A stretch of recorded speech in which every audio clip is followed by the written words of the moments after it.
by Ohio School Board members, President and Vice President, that if our school district wanted to opt out, we were certainly welcome to do so. But then they turned around and said, but I wouldn't do that. And I said, why wouldn't you do that? And the answer was, your students won't pass the test. I said, exactly. So do we really have a choice if the test is written by one organization, the federal government? Do we have a choice if all students have to pass the test? And I was told by the Ohio School Board Vice President that all students in the state of Ohio will take the PARCC test. That's where it stands right now. Doesn't sound like a lot of choice to me right now. Anyway, I want to talk to you about this renegade group from Wisconsin. Brian Medved and Jeff Holmes came here from Wisconsin to help us understand why and what they have done with the Common Core state standards in Wisconsin in their school district. I'm sure they wanted to give their students the opportunity to have a more rigorous education. Brian says he's the director of the Germantown Board of Education, and Jeff Holmes is the district administrator representing a Wisconsin school district that opted out of Common Core. Both of them then are here today, and I've got their bios on this handout, so I'm not going to take valuable time to read it to you. I will let them tell you more about themselves. But Brian, I know you tucked yourself back here to help Sarah out. I appreciate that very much. And Jeff, are you going to let Brian speak first? First off, as you can see, our introductions, thank you. Kelly, I'd like to thank also Duncan Hodges and his wife for being very gracious hosts and letting us spend the night at their house last night. I want to thank Kelly Coles again for putting this on. It's nice to see a good group of people and concerned citizens. How many people are on school boards, just so I have an idea? Okay, very good. As a disclaimer, I have to make a disclaimer as well. Because I sit on a school board, I'm here representing myself. The opinions you hear will be my own. I'm not speaking for the Germantown School District or the Germantown Board of Education. I am a concerned citizen and activist, someone who's dug into Common Core for several years and saw the problems and wanted to head them off. And we were fortunate in Germantown that we have a Board of Education that is very diligent and is very hardworking and really digs into topics. We don't just gloss over anything. We actually demand that our district gives us a month to make a decision before we actually vote on anything. So we've been digging into Common Core for quite a while. We are the first district in Wisconsin that unanimously and enthusiastically rejected Common Core. In a 7-0 vote in December, we voted to eliminate Common Core in Germantown School District. There's a number of reasons for it. You're going to hear a lot today about Common Core. We're not going to dig deep on Common Core and the issues with it. I think that's for everyone to decide for themselves. There's plenty of information out there. I have a website that I'll tell you about later.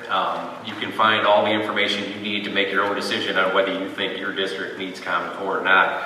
For us, it was more about local control. We wanted to be able to develop our own curriculum. We looked at Common Core as being less than what we were already doing. We didn't need Common Core in order to raise our bar. We felt on our own we had already raised the bar.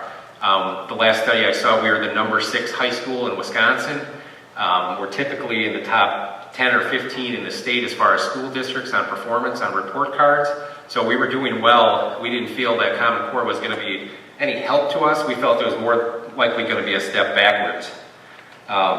There were many issues with Common Core, but we're looking out for our students, our communities, and our families. And we thought our own curriculum was going to be the best way to go. Standardized testing or standardized curriculum, standardized assessments across our state, across our country, we thought was a step in the wrong direction. So we're looking for local control. If I could elaborate a little bit on that. I've only been in Germantown for a year, and one of the things that I quickly found out upon arriving in Germantown is that there is certainly a Germantown way. We've had a staff there for a long, long time that have done things in a manner that didn't necessarily align with how the state or the feds had provided guidelines and or structures for them to follow. I found in Germantown a group of people that are highly independent minded and have a very, very independent way of doing things, which I truly enjoy. It was one of the things that drew me to Germantown, and it's been quite exciting. But every stretch of the imagination. It's an exciting year for me in Germantown. The line I get from Jeff all the time is never a dull moment. Tell you a little bit about Germantown. We are a fairly small district. We only have about 4,000 students. We have 4 elementaries, 1 middle school, 1 high school, but we're not so small that we can't dream big. We're looking at about a $50 million budget, so we have a healthy amount of money to spend, and we try and look at every penny that we spend to make sure that we're spending it properly. We have over 400 administrators and staff across the school district, and again, our high school was ranked 6th in the state last year, the last time I saw the ranking. 80% of our students are in extracurricular activities. Our basketball team has won the state championship 3 years in a row, and we have a football team that goes to state every year. We haven't won it in a while, but we are very competitive. It's important, I think, for any school district. If you want to move away from Common Core, or you want to be a local controlled district, you need the parent involvement. The reason I bring up the stuff about Germantown and the successes we've had is a lot of our success has to do with parental involvement. If you don't have the parents involved in the education of your kids, you're going to fail. And you can see that in any large city. You can see that in any big district where they're failing. Throwing more money at the problem is not going to be your answer. You want parental involvement. You want to get kids and parents working together with the teachers, with the administrators, with the school district. You want a team effort. The more we can develop a team effort, we're going to help our students in the long run in our communities. We're trying to bring in, we actually have a program, I don't have this in here, we have a program where we bring retirees in. They get a stipend, so to speak, to come in and work with our students. They can be teachers' aides on a volunteer basis, but they actually get paid a certain amount to be able to do that. But that's another way we can bring in our community members to help out our students. It's just another program where we try and get more people involved, and it's a great way to go. I want to elaborate a little bit on parental involvement in Germantown. One of the things that we're required to do in the state of Wisconsin now is to assess our kindergartners as they come in, and that's now kindergarten, 1st and 2nd grade. That was just implemented for this next year. It's called the PALS assessment, and it checks for phonic awareness. In Germantown, Wisconsin, our students come in to kindergarten at a 99% proficiency rate on that assessment. The average in the state of Wisconsin is 87. So we come in at 99 in Germantown. To me, that's not an indication of what our school district does. That's an indication of what our parents do at home. And a big key to having great educational settings is having great parents in your district. And I would assure you that in Germantown, that is the case. A lot of what we'll be talking about today has to do with how good a relationship you have with both your parents, community members, community leaders, and everything else as you move through the process. All right, moving along. We did have some issues with Common Core, and I will address those a little bit. I don't want to go into big details, but I'll just kind of give you the overview, the big picture, the 40,000 foot level. But one thing I want to read for you, and I think some of you may have heard this already, but it was George Will on the Brett Baer Show. He was talking about Common Core, and he gave, I think, the best breakdown of Common Core that I've ever heard. What he said was, the advocates of Common Core say, if you like local control over your schools, you can keep it, period. If you like your local curriculum, you can keep it, period. And people don't believe them, and for very good reasons. This is a thin edge of an enormous wedge of federal power that will be wielding for the constant progressive purpose of concentrating power in Washington so that they can compose continental solutions to problems nationwide. The Common Core supporters say it's voluntary. It has been driven by the federal government's use of bribes and coercions in the form of waivers to No Child Left Behind and Race to the Top money to buy the compliance of these 45 states to which Indiana and I believe Oklahoma have already backed out, and they will not be the last. Watch the verb align in the argument. They're going to align the SAT to the ACT test with the curriculum. They're going to align the textbooks with the test. And sooner or later, you inevitably have a national curriculum that disregards the creativity of federalism. What are the chances that you will have 5 or 6 creative governors experimenting with different curricula, or have created constant permanent Washington bureaucracy overlooking education? We've had 50 years now of Elementary and Secondary Education Act, 50 years of federal involvement that is coinciding with stagnation in test scores across the country. I think that sums up very well why Germantown is looking to go in a different direction. We don't want to go in that direction, we want to move in our own direction. I think we've already been moving in our own direction, and we want to continue in that direction.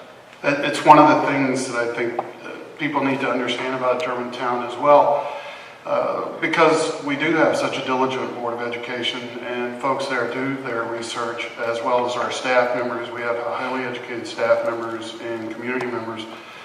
You know, we as a community have known about a lot of issues with education basically since 1984, when Nation at Risk came out. I mean, there was plenty of evidence starting at that point to show you that you needed to rethink the way education was provided in a modern setting. Based on all the data and all the research, you see mounting evidence that you need to change the way in which you provide education in modern settings. By the way, I don't even use the word 21st century anymore. We've long since passed that date. You know, we're well into the 21st century. Our goal is to be modern in what we do. The reason for moving away from the Common Core for us was to put a teaching and learning organization in place that meets the modern needs of our students and their families. Okay, we'll talk a little bit more from what other people are saying about Common Core. I have a letter that just came out on July 6th from 3 teachers in Louisiana, and I give them a lot of credit for standing up and speaking out. They say, by now you've heard all the claims that Common Core state standards purport to achieve for our children. Advocates of Common Core state standards have been quick to insult the opposition, accusing them of being conspiracy theorists, Tea Party activists, extremists, religious zealots, ineffective and irresponsible teachers, or political game players. But there is no evidence that supports those accusations. You'll also find, and this is my own commentary, that Karen Lewis of the Chicago Teachers Union wrote a scathing letter to their Department of Education.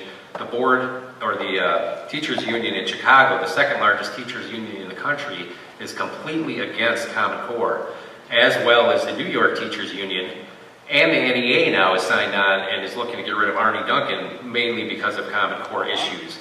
Once the assessments hit, Ohio hasn't been there yet, and Wisconsin hasn't started yet either. Next year, the assessments, I believe you guys are PARC, We're Smarter Balance, which are the 2 assessment consortiums that run the testing.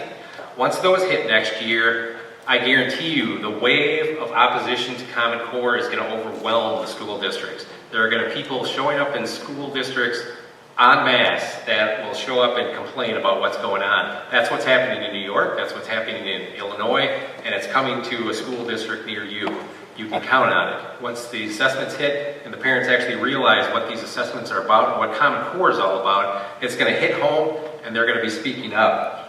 To continue with our teachers, they say that the recurring local national concerns experienced with Common Core standards are developmentally inappropriate standards for K through 2nd grades, students unable to master standards according to the prescribed pacing, little time for mastery of basic math facts with overemphasis on visual math strategies. I'm sure you've seen the examples on those if you've been looking into this. Too light on the basic phonics and overemphasis on whole languages, parents alienated from helping children with their homework, and students exhibiting unnecessary, unhealthy levels of stress and frustration. And a lot of that has to do with the amount of testing that we pile on our students. We figured out in our district, we have over 90 days of testing throughout our district. Not every student does 90 days, but there's 90 days set aside with our labs in order to do the testing. When we overlaid our state assessments and mandated state assessments, plus our universal screenings that go along with response to intervention, RTI, 89 of our 178-day calendar requires some form of testing on the part of our students in the district, somewhere in the district, which means pulling teachers out of classrooms, pulling kids out of classrooms, and causing disruptions in one of our buildings in some shape, form, or fashion. So this is one of the things that comes along with standardization in its current form. Okay, I asked the question, why do we have hundreds of different majors that students can apply for once they get to college, but we want to come up with only one standard for K through 12? Everybody that has kids that has more than one knows that each kid is different, each kid learns differently, and if you ever walk into a classroom, you can spend 10 minutes in a classroom, you'll see all the different directions that these kids will move. They don't learn the same, they don't need to be given a standardized. Our thought on it is we need to move away from standardization. The standards really shouldn't be so stringent that we have to define exactly where a student needs to be at an exact period of time. We need to let students learn on their own and make the individualized learning process easier for them. Let me correct that real quick. We want to facilitate learning, not necessarily learn on their own. We've learned that kids don't necessarily do what they're asked to do. They do need a little urging on occasion, and the word that I use for urging is facilitating. So what do we want to do different? That's the question, the $64 question. One of the examples that we've looked at is the Finnish education system. There's a few things that you'll find out, and it became an interesting comparison for us because the population of Finland is about the same population as Wisconsin.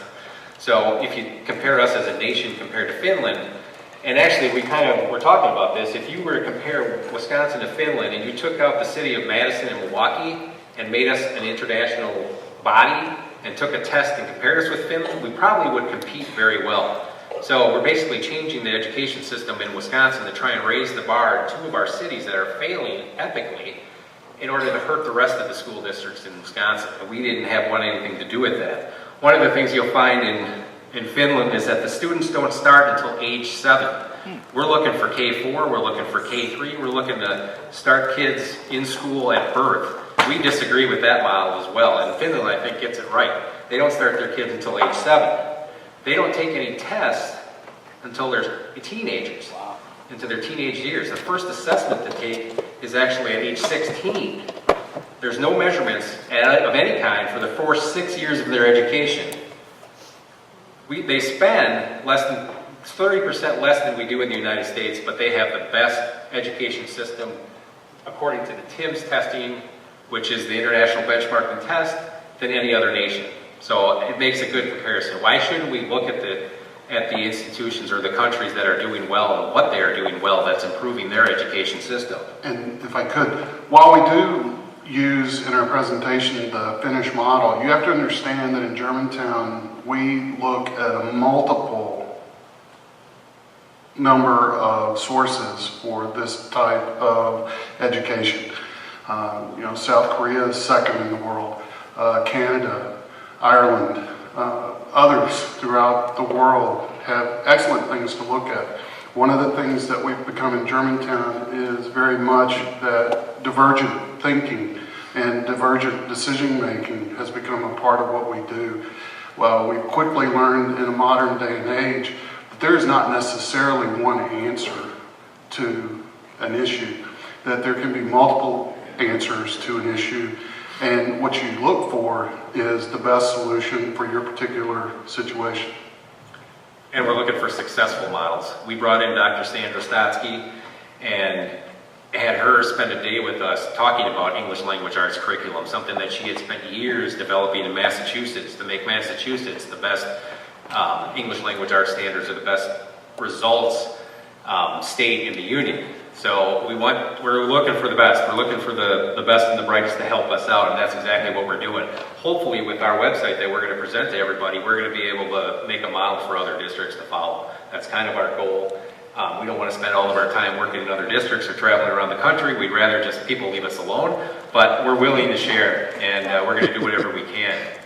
The other thing about Finland is their national curriculum is just a rough guideline. They don't have anything that looks like Common Core where they go down to the microscopic level of what every kid should do at every grade and just have a rough thing. The other thing that they do that I think that makes them very successful is they pick the best and the brightest to go into the education program. They don't take anybody. They take the top 10% or better and move them into an education training program, and they pay for their master's degree before they become a teacher. They put them through the whole teaching program. And as you heard earlier, and you'll hear it again, the best predictor of success in education is how good is the teacher. If we can have better teachers in the classroom, we're going to have better educated kids. It's a simple formula, and that's something we look at as well. he talked about it a little bit, the Germantown way.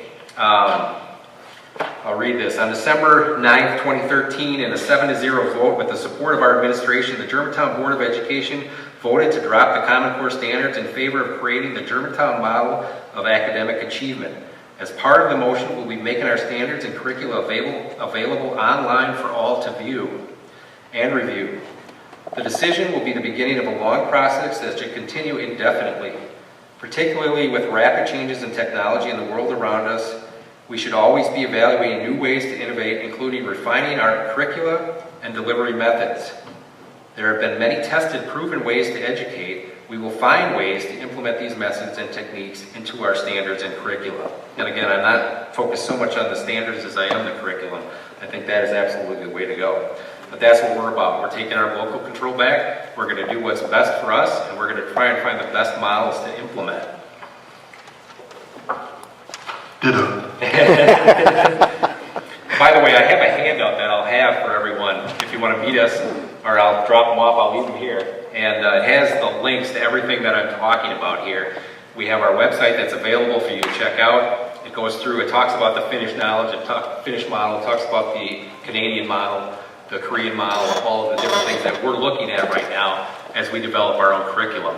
As you heard earlier, the curriculum is being aligned to Common Core. It's going to be more difficult to find those textbooks that are not going to be aligned to Common Core that are going to be able to develop your own curriculum to move away from the assessments in the Common Core testing and curriculum and standards. So I have a belief that within the next couple of years, you're going to see that trend start to change. There's going to be more districts, more states that are opting out of Common Core that are going to be looking for that curriculum that makes sense for them and is not indoctrination, is not political. And they're going to move away from that and develop a curriculum that districts can use that teach the facts and teach what we want to teach our kids, and not necessarily what Common Core was looking towards. I will open this up to questions at the end, so if you have any questions, please keep them, and we'll get to you. The question is, what's going to cost us? My thought on it, and our board has discussed this, and Jeff and I have discussed it as well, is it shouldn't cost us any more to do this. People have told us that we're going to be wasting money in Germantown, developing our own curriculum. How are we going to do this? How are we going to be able to afford it? I look at it as we could possibly save money by doing this on our own. We're not looking to go out and buy the newest, greatest textbook that comes out every year. And the amount of money that we're saving, and with the use of technology, which is something we're leaning towards very heavily, we're going to be able to do what we want to do, and our teachers are going to be able to develop their own curriculum that makes sense for them. And they're going to have the students be able to access it. Yeah, if I could build on that for just a second. Technology for us is a piece to the puzzle. Technology is not a silver bullet. It's not anything that by itself will make a huge difference. It also does not replace teachers. The roles of teachers change as a result of the use of technology in our classrooms. They become the guides on the sides rather than the sage on the stage, and literally do become facilitators for learning. Technology and the appropriate use of it in education settings is going to be extremely important. I mean, I shouldn't have to explain to people that you are not going to be able to go backwards as an educational institution in regard to the use of technology in schools. If you have grandchildren or if you have children that use technology, it should be quite obvious to you that it's an important part of their world.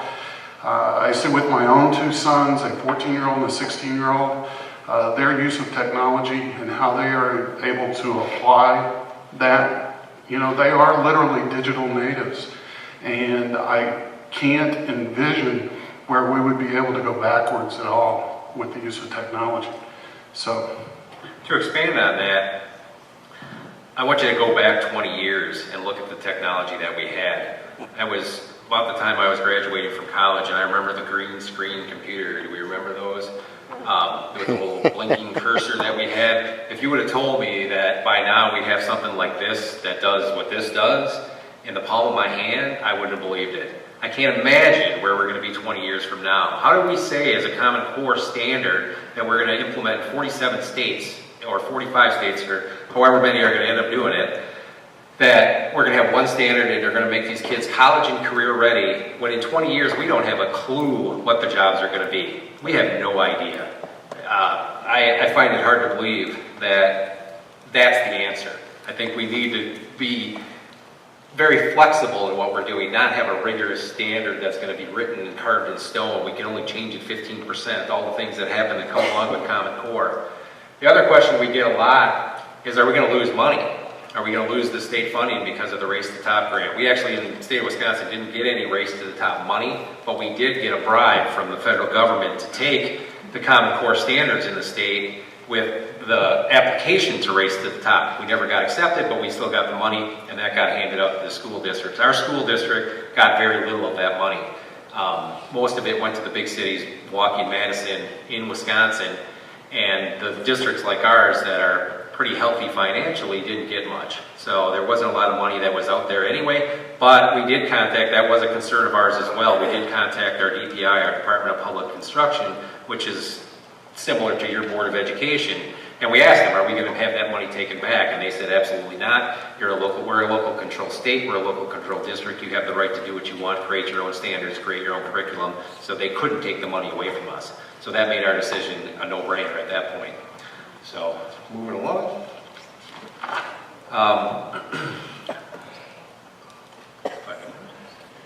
The question we get a lot is, can you guys really do better? I want to read something from the Archdiocese of Milwaukee. Jerome Listecki is the Archbishop in Milwaukee.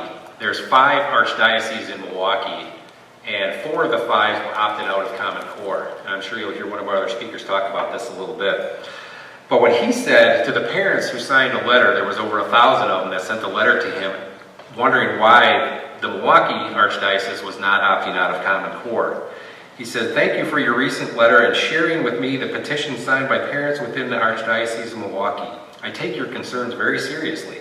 Catholic schools operate in the Archdiocese of Milwaukee under my direction, period. To think that I would allow anything to jeopardize Catholic identity or academic excellence in our schools is insulting at best. The standards of our Catholic schools far exceed the Common Core standards. Regarding your suggested directive, Common Core standards are just one of the many ways we measure the success of our students. The standards are neither adapted nor adopted. In addition, the standards do not have any impact on curriculum or content whatsoever. The parents are already welcome to review any and all of our aspects of our school curriculum. Here's the good part. But to think that parents are more qualified than our academic experts to select said curriculum is ridiculous. So I guess you can let people know I have satisfied all of these suggestions. Wow. There's a letter that goes back to Archbishop from these parents. I suggest that you find it and read it. It's pretty well done. But that's what they think at the high levels of the hierarchy of education, the Department of Public Instruction, the government, Board of Education, Arnie Duncan, and you've heard what Arnie Duncan has said about parents. The parents are upset with Common Core because the suburban moms are finding out that the kids aren't as smart as they thought they were. That's what Arnie Duncan said when he heard about the complaints about Common Core.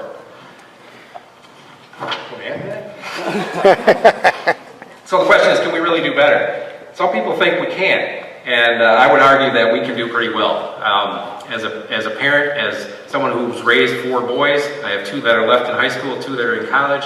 I think as a district, with the amount of talent that we have in our administration, if we've hired the right people, if we've hired the right staff, the right teachers, we ought to be able to do it on our own.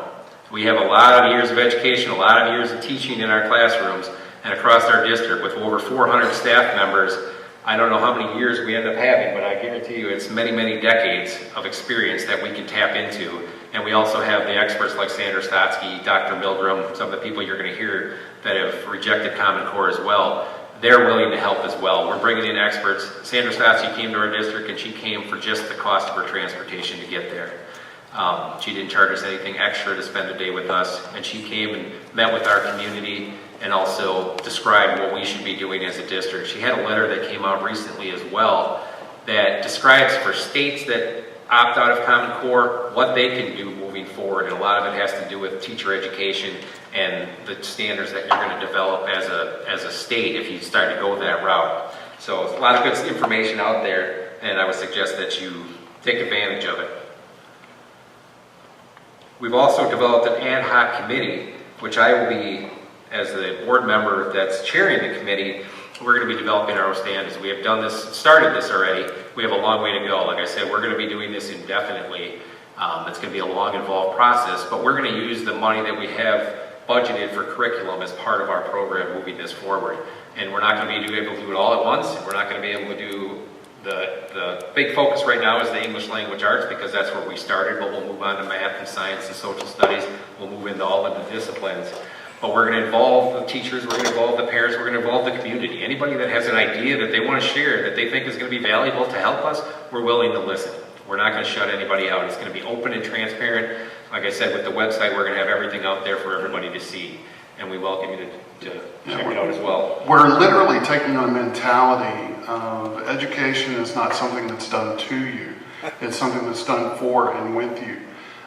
Certainly in the modern day and age, because of the growing number of people that wind up with advanced degrees or tremendous work experiences and everything else, have a lot to offer in what you do in your school settings. So one of the things that's traditionally been within our settings is that we've been the gatekeepers of knowledge and learning and teaching, where in a modern setting we don't necessarily believe that's the case. Many people have a lot of great things to offer. You just have to open up your ears and your eyes, and a lot of good things will come to you. Absolutely. This is our preliminary tactical curriculum development plan. This is kind of what our starting point was when we decided we were going to move away from Common Core. Germantown School District will become a learning and teaching organization that perpetually engages in the adoption and implementation of research-based curriculum and pedagogy, which leads to thoughtful and enhanced attention to the personalized needs of individual students, regardless of ability, through the variety of resources for the purposes of preparing those students for a quickly evolving world as determined first by the parents and eventually the student. And the determination is made with us, Germantown School District, not by us. We are looking for a team effort. We're looking for that parent involvement. We think that is absolutely crucial. So where are we now? We are developing our new website that will tell exactly what we're doing. We are bringing in the experts like I talked about with Dr. Stotzi. We communicate with all of our families in the district by a monthly board letter. Our board president puts together a letter, and it goes out to every family in our school district every month to tell them what's going on, what we're doing, what changes we're making, completely transparent.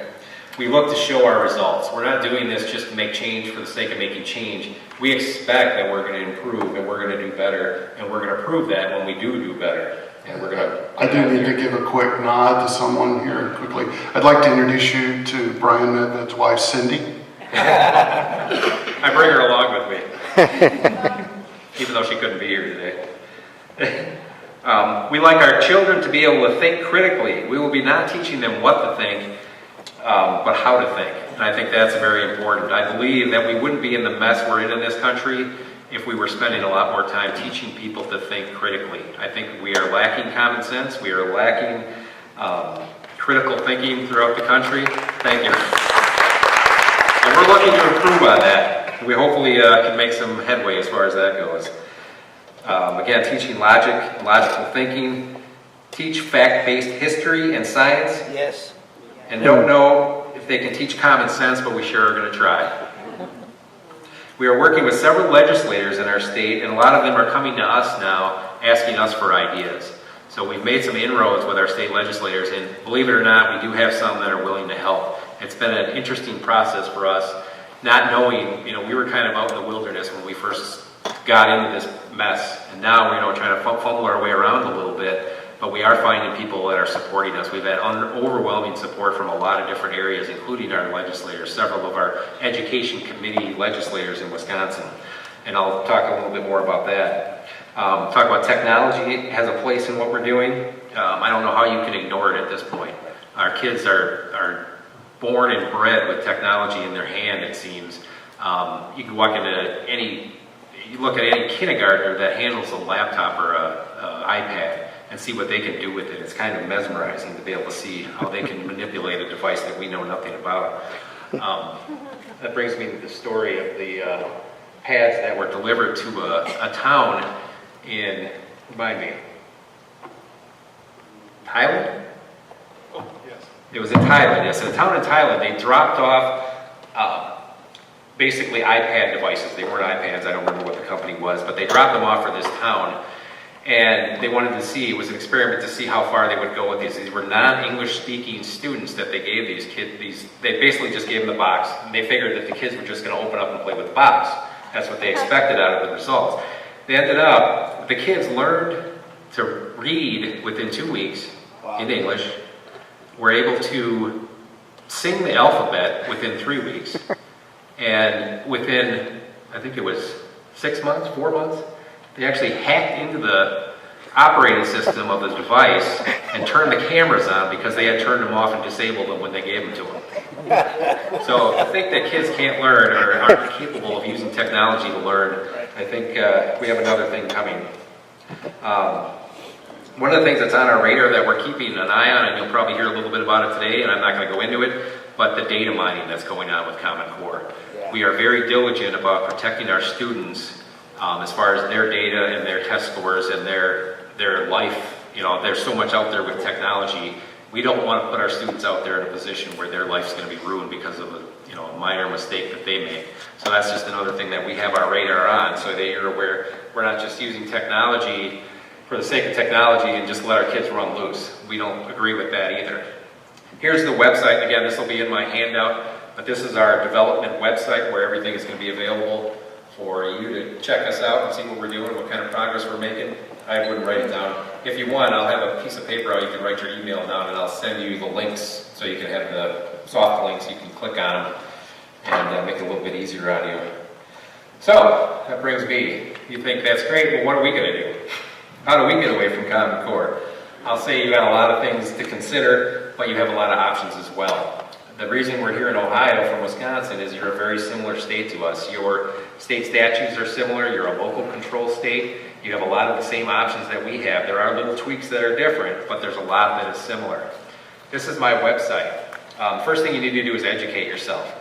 I educated myself several years ago when I first heard about Common Core, when I was just thinking about running for school board, and as I was doing my homework to find out what Common Core was all about, or what I was finding out about school issues. That's all I was looking into.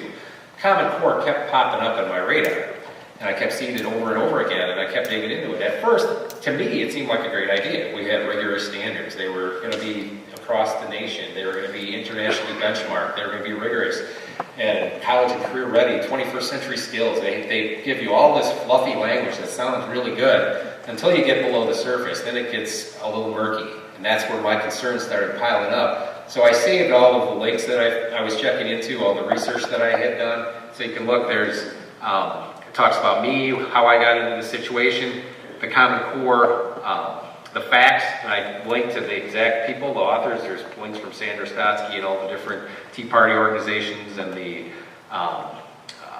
conservative organizations, as well as the union organizations. You know, it's both sides of the aisle. It's not just the conservatives that are upset with Common Core. There's, like I said, the NEA, the teachers' unions in New York and Chicago. There's a lot going on. I was asked to write a couple pages about the Germantown story for a book that's coming out. It's Common Ground on Common Core. It'll be out in August. It's going to be an excellent, excellent read. I'm going to tout the book a little bit, not because I'm in it and because it tells our story, but there's 17 people that have contributed to this book. And out of those 17 people, none of them are taking a dime from the sale of this book. All of the money that's raised, the proceeds of this book, are going to go into the fight against Common Core. That's how much these people believe we need to get away from Common Core. We have Dr. Stotsky, Dr. Milgram. It's the who's who of the Common Core, anti-Common Core movement that have contributed to this book. It's going to be a game changer, I think, because it's both sides of the aisle. It's teachers, it's administrators, it's everybody. It's me from a school board in a local podunk, Germantown, Wisconsin. You know, there's a lot of people that have contributed to this and tell their story, and it goes at it from all different levels. It goes into the data mining. It goes into the problems with Common Core. How do you get out of Common Core? That's kind of what I talk about as I'm presenting to you today. So there's a lot of good information. I would recommend that you share that book with anybody that's interested. I know there's a ton of books out on Common Core already, but I think this is going to be a very good across the spectrum representation of what the problems and issues are with Common Core, and nobody can refute it because it's both sides of the aisle that are going to be talking about it. Once you have this knowledge, you're going to gain a lot of knowledge today. You need to share the knowledge. When we did our presentation with Dr. Stotsky, we had the open forum in the evening with her after she met with our teachers all day. She was very gracious to help us out. She did an unbelievable job. And that's available on our website as well. You can check out that presentation where we sit down and basically interview her as the content expert for Common Core that didn't sign off on it because she had issues with the way the Common Core was designed. But we had 150 people show up at that forum. It was pretty impressive to see that many people. If you can get your parents involved in your local community and you can get them to show up at a school board meeting, if you get a dozen parents at a school board meeting all talking about Common Core and telling your school board you need to dig into this and find out what's going on and you need to get rid of it, you're going to get their attention, I guarantee you. We've had school board meetings where people have showed up because they were angry about something. A recent one was our busing issue. You get 60, 70 people in the room and it becomes overwhelming. And you get the attention of the school board in a hurry. Your superintendent will not be able to deny you, that you have issues with what's going on in your school district if you can get a mass of people to show up and voice their concerns. It's the ground game that really makes a difference. You got to get people involved. You got to educate people. There's all kinds of literature out there today that you can pass around, get to people. You got the email list.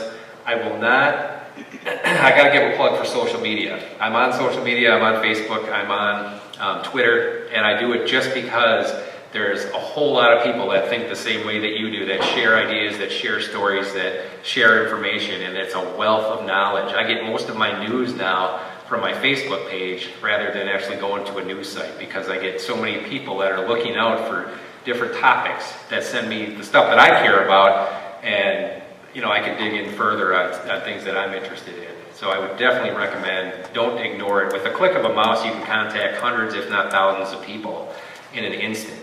That is quite a bit of power that you have in your hands to be able to wield, and I would suggest that you do, if for no other reason to absorb information that other people are putting out there. I think it's a great tool. It's a great thing to use. I was talking to somebody today, or I was talking to Duncan about Facebook, and he's not on Facebook, and I said, I'll get you on Facebook because it's an invaluable tool if you use it the right way. Social media does have its place other than putting out your cat and dog pictures. So we'll see what you can do about getting you out to there. Familiarize yourself with your state and local laws. Again, like I said, Wisconsin and Ohio are very similar, but there are some differences.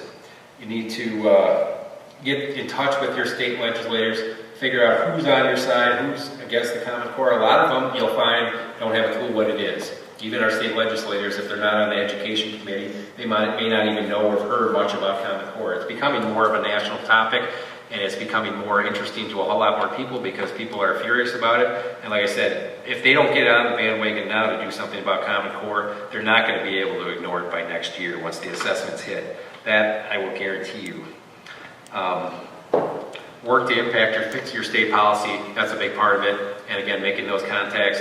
I've talked to state legislators, and the thing I hear from them, if I get, what they'll say to me is, if I get 10 phone calls on any given issue, I start paying attention. I start looking into what that issue is. That's all it takes is 10 phone calls. So you can see how many phone calls they get. They don't get a lot of phone calls, and they get a broad base of phone calls, but on certain topics, they don't get a lot of phone calls. If you get 10 people to call on one day, they'll start paying attention to that issue. If you get 100 people to call, they'll definitely pay attention. If you can melt down their phone lines, which we've done on a few topics, it really does make a difference. You got to share that knowledge and get people involved. It does help, believe it or not. The other thing you have the possibility of is to opt out of the assessments. We had a local district in Germantown recently. They didn't opt out of Common Core, but they did opt out of the assessments, one of the local districts near us. It can be difficult to get your district to do that, but as a parent, you can opt your child out. You have that right. Because we're local control, you have the power to opt your student out of any assessment that is taken at your school district. The thing you have to remember is you have to do it every year. That's the only thing that you have to worry about. You have to send in that form every year to let them know. And I would strongly encourage you to opt out of the assessments. because they're not going to do your student any good. We're finding kids just getting stressed out about things that they have no reason getting stressed out about. These tests should not be the end-all, be-all for the child's life and decide what they're going to do, what college they're going to go to, what career they're going to have.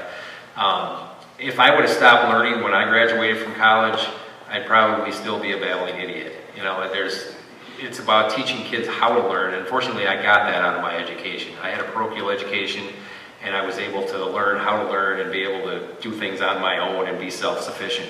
And that's what's gotten me to where I am today. And that's what we need to do for our kids, is be able to get them to be able to stand on their own 2 feet and move forward and be lifelong learners, the term that we like to use. Final thoughts? I'll let you go first. The last question I ask myself in regard to the things that I do as an educator are, am I doing the best I can for my students with the resources that I have available? And I just added that last part, since 2008. Everything that we do in education should be about students and doing what's best for them. So regardless of where you may stand politically, you know, how you personally feel about things, what you need to be asking yourself, am I doing what's best for kids? All right, Dr. Stotsky, got to have dinner with Jeff when she came into town. She's a fascinating woman. She's one of the smartest people I've ever met. And she's been dealing with education issues for a long, long time, so she gets it as far as I'm concerned. She talks about the state standards. She says that the standards themselves are basically doing all that they can do. You can throw all the best standards out there in the world for every district in the country. It's not going to do a whole lot to raise the bar if we're not teaching a proper curriculum, a knowledge curriculum, a content curriculum that actually is going to help the students learn better and be able to retain the knowledge that they're learning.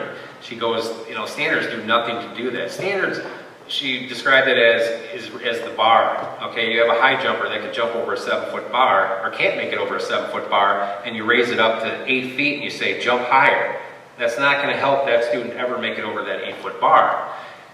Raising standards is not going to do it. So she talks about it. She has a book that's also a very good one. It's Story Killers, The Common Sense Case Against Common Core. I've read the book, and she goes into the nitty-gritty of the English language arts standards and breaks down where the faults are in Common Core. That's more. Oh, I'm sorry. Terrence Moore. Oh, hers is The Death and Resurrection of Coherent Literature Curriculum. There you go. Yeah, the other one is Story Killers, Comments. That's Thomas More. That's another great book. I agree. I have that on here. That's why I was reading it. But Stotsky's book, The Death and Resurrection of Coherent Literature Curriculum.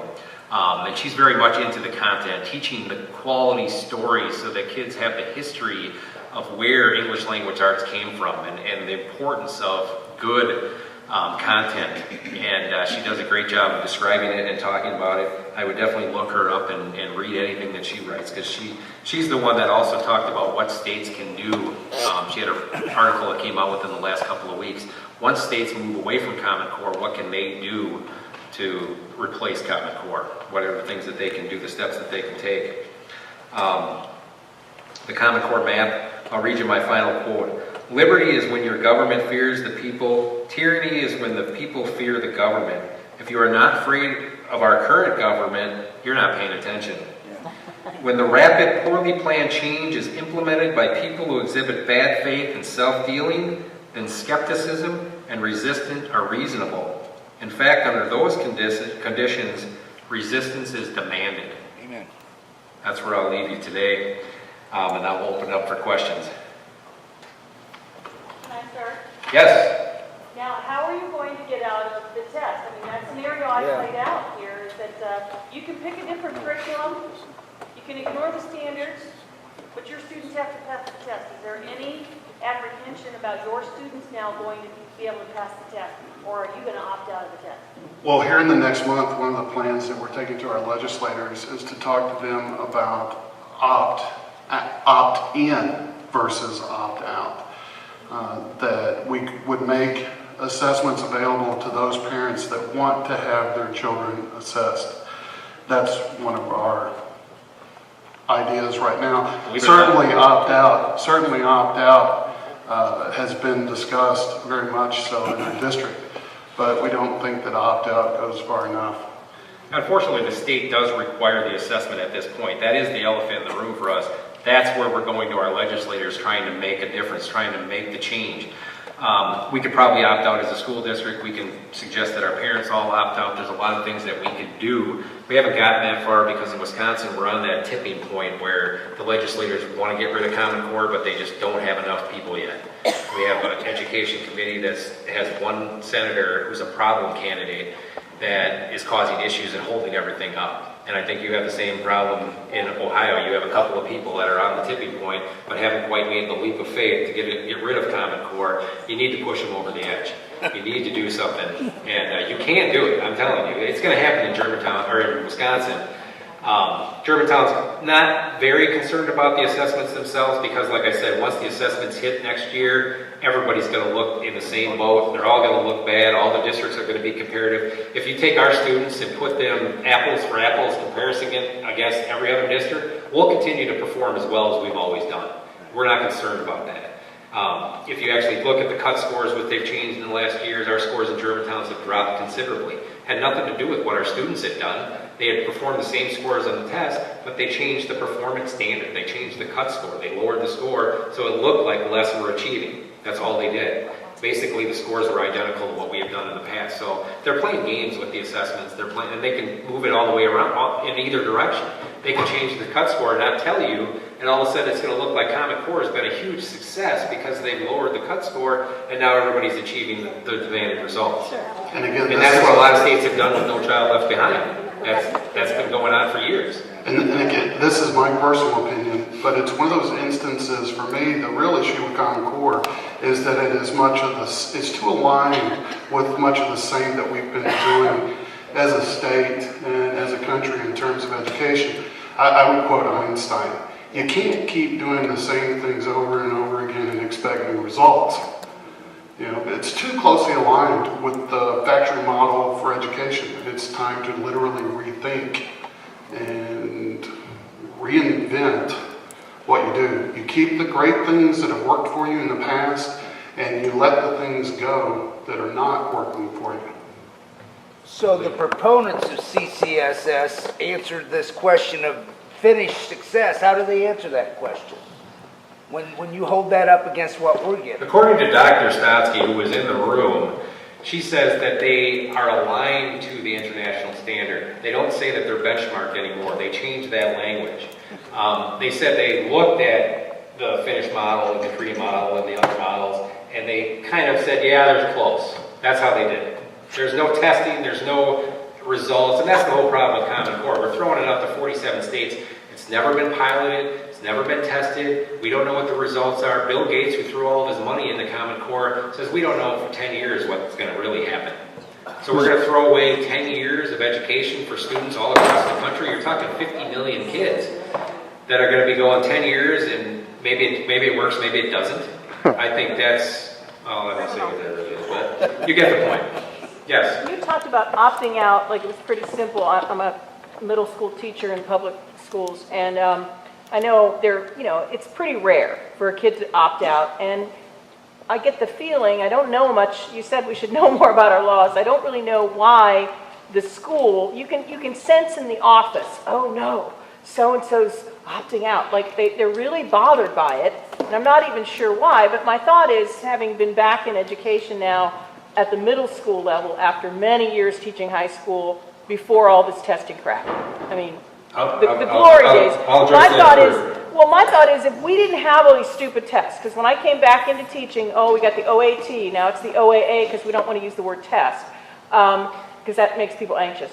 So if we didn't have all this stupid testing, wouldn't our kids in high school and then on the ACT and the SATs, wouldn't they be performing better because we educated them more when they were in 7th and 8th grade instead of just getting ready for the test, getting ready for the test, getting ready for the test?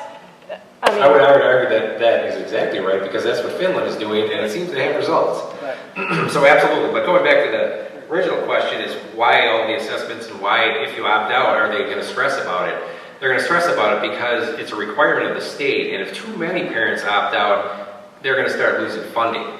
And that's a big concern for the school district. They feel like, oh, we're going to lose money if too many parents opt out and we're not fulfilling the requirements.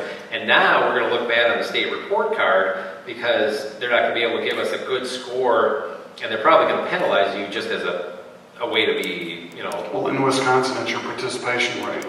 You would have points docked off your report card as a result of not meeting the 97% participation rate, which is the goal in Wisconsin. So my answer to your question is simply this: peer pressure. It's a great motivating factor for the majority of people. You know, once assessments got started and once standardized assessments got started in our country, and the data that's been collected on it and the mounds of research that you have showing that you're not performing where you want to be, you know, school districts basically have had no choice in regard to forcing their kids to take these assessments and stress over them. There are states that are actually looking at the assessment going forward as a graduation requirement, as a grade advancement requirement. Now there's an interesting story behind that. You got to follow the money, okay? If you have all these assessments that are being taken and you need to pass this test in order to graduate, well, guess what happens? If you don't pass the test, you can retake the test. You just have to pay for the test again. Every time you take that test, you have to pay for it. The testing companies, the assessment companies, they love all the school districts in 47 states taking all these assessments. That's, you know, money for them. And you're going to retake the test because you failed it? Well, yes, you know, keep taking it. We're fine with that. So there's the money issue is the big part of it, I would say. I'll get to you in a second. Oh, go ahead. Down here, then I'll go up there. Oh, I'm on the Perrysburg School Board, and I have a lot of parents ask me, well, what can we do? What can we do? What you just said kind of confirms something that I was wondering. Even though it would hurt the school district, as you say, Jeff, that because of participation rate, I don't know if that's what we call it in Ohio or not, but wouldn't that be a way for a parent to start sending their voice out? We're not going to subject our children to these ridiculous tests and start opting out and putting the pressure on. I've got a state representative that will not, well, I've got two, that will not pay any attention to Common Core. And if we can get school districts within their regions start doing this, wouldn't that be the way that the foot soldier can start making their voice heard? Well, for me, yes. I mean, moving away from a factory model to a service model for education, you listen to your clientele. You listen to what your parents are telling you. You listen to what your students are telling you. And you provide choices for people within a public school setting that allows for you to do things like you've never done those before. I do believe that parents have a right to be able to ask to have their child tested if they want their child tested. That's why, to me, opt-in is a better choice than opt-out. We run into people in Germantown. I mean, we have numerous doctors, lawyers, professionals in our community that want to know these things about their kids. I don't have a problem with that. If you want to know that about your kid, I'll provide that information to you. But it's not one where I think it needs to be forced upon you. You know? And the information should stay with the school and with the parent. You know? It doesn't need to be shared with others. And I'll give you the real life example for that. In New York, because they've been doing the assessments for a couple of years now, there's a school district where 80% of the parents opted out. They canceled the test. Yeah. It can't happen, absolutely. Up in the back. Yeah, can you comment on the fact that from the time you've gotten out of Common Core, has there any impact on an influx of people moving into your district? That's a great question. And yes, I'd love to answer that. In Wisconsin, open enrollment is, Wisconsin was one of the first states to move to open enrollment and choice among public schools like it did. In Germantown, Wisconsin, we saw a 25% increase in the number of open enrollment applications from last year to this year since we made the move away from Common Core in December. Now, having said that, one of our problems is facilities. We're having to deny the majority of the open enrollment requests because of our facility things. We do have ideas for addressing that through technology, by the way. So we may be able to actually incorporate the those students. I had a realtor call me just before I left for vacation a couple of weeks ago who congratulated us because he had been approached by a couple that wanted to find a house in our district because of exactly what we've done. Could you repeat that statistic? What was your increase in open enrollment? 25% increase in the number of open enrollment applications. And that's year over year. It's been steadily increasing.